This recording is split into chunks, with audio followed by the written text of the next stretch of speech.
Juz 21 starts off at verse 46 of Ankabut, instructing the Muslims to not debate with the people of the book except in the best way, before moving on to listing some of the proofs that testify to the truth of the Prophet ﷺ and the Quran, 48 and 49.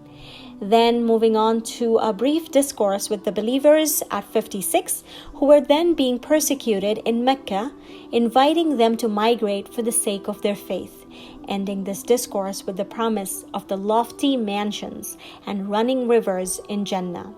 Finally concluding the surah with the promise of the pleasure and guidance from Allah SWT for those who do good. Verse 69.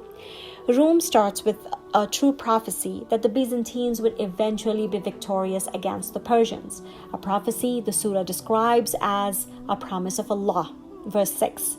17 to 27 speak of some of the most powerful miracles around us. To name a few: the mercy between the spouses, the diversity in language and color, man's sleep, awareness, rest, and tiredness.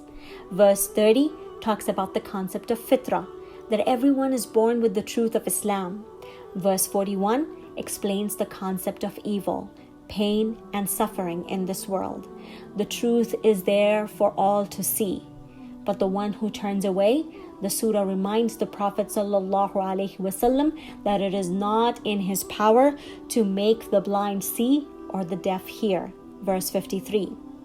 Luqman then starts praising the righteous and criticizing those that turn away before taking us to Luqman alayhi salam's beautiful advice for his son in verses 12 to 19. He advises him against shirk, reminds him to be good with parents, reminds him Allah is watching, pray, command the right, prohibit the evil, be patient, don't be arrogant, speak with people in a gentle manner. Then concluding the surah with a description of Allah's perfect knowledge. It is only He who knows about the day of judgment, the rain, what's in the womb, man's earnings for tomorrow, and man's place of death. Verse 35. Surah Sajda in 30 verses discusses faith, calling for reflection, be it through the stages of life or the faiths of the earlier communities.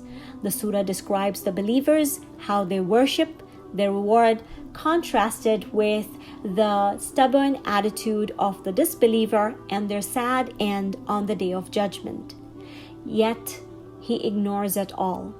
The surah then ends with a final note to the Prophet: therefore, leave them alone and wait.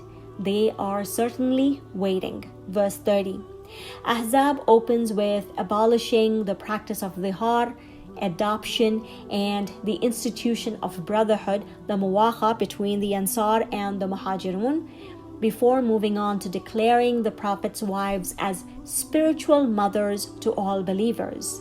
Then there is a reference to the Battle of Ahzab, its details, and the hypocrites at the time.